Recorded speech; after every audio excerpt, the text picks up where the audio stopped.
పని చేయకున్నా జీతాలు ఇవ్వాలా, కష్టపడకుండా తెల్ల ఏనుగులా మారితే ఎలా, విశాఖ ఉక్కు కార్మికులపై రెచ్చిపోయిన సీఎం చంద్రబాబు.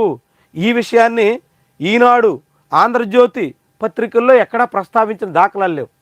చంద్రబాబు నాయుడు ఎంతగా నోరేసుకుని పడిపోతున్నారంటే వైజాగ్ స్టీల్ ప్లాంట్లో నష్టాలకి లేకుంటే ఉత్పత్తి జరగకపోవడానికి కారణం కార్మికులంట. జనం మనం ఏం చెప్పినా నమ్ముతారు, మనం ఏమన్నా అదే నిజం అనుకుంటారు అని భ్రమిస్తే ముఖ్యమంత్రి నోటి నుంచి ఇట్లాంటి మాటలు వస్తాయి. ఎవరైనా వంట చేయాలంటే కట్టెలకి డబ్బులు ఇచ్చాం, పొయ్యి నిర్మించాం, అంతేకాకుండా మీకు నీళ్లు అందుబాటులో ఉన్నాయి, ఇంకెందుకు మీరు వంట చేయరు అని అంటే, వంట చేయడానికి పాత్రలు, పొయ్యి, నిప్పు ఇవన్నీ ఉంటే చాలదు.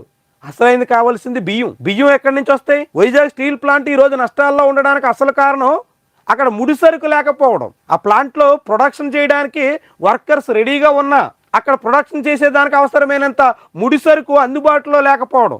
ముడి సరుకు ఎందుకు అందుబాటులో లేదంటే వైజాగ్ స్టీల్ ప్లాంట్కి సొంత గనులు లేవు కాబట్టి. ఇంకా వస్తుందో రాదో తెలియని ఆర్సెల్ఆర్ మిట్టల్కి సొంత గనులు కేటాయించాలని స్వయంగా సీఎం చంద్రబాబు ప్రధానమంత్రిని కోరున్నారు. అంటే ఎప్పుడో వస్తుందనుకునే Arcelor Mittal steel plant private company కోసం సొంత గనులు కేటాయించండి అని కోరడానికి తీరుకున్న చంద్రబాబుకి ఆంధ్రప్రదేశ్ అభివృద్ధిలో ఆంధ్రుల హక్కుగా చెప్పుకునే వైజాగ్ స్టీల్ ప్లాంట్ సొంత గనులు కేటాయించమని అడగడానికి నోరు రావడం లేదు. అంటే బియ్యం లేకుండా మీరు వంటేయండి అని చెప్పదలుచుకుందా ప్రభుత్వం? పైగా చంద్రబాబు ఇప్పుడు ఏం చెప్తున్నారు? ఉత్పత్తి లేకుండా నష్టాలు వస్తుంటే జీతాలు ఎలా ఇవ్వాలి అంట. మరి లాభాలు వచ్చినప్పుడు జీతాలు, లాభాల్లో వాటా పంచారా కార్మికులకి? నష్టాలు వచ్చినప్పుడు జీతాలు ఇవ్వలేము అని చెప్తున్నారు ఈయన. ఆయన చెప్పిందే నిజం అనుకుందాం. మరి లాభాలు భారీగా దండుకున్న కాలం ఉంది కదా, అదే వైజాగ్ స్టీల్ ప్లాంట్. 2014, 15, 16 వరకు కూడా ఆ ప్లాంట్కి భారీ లాభాలు వచ్చాయి కదా.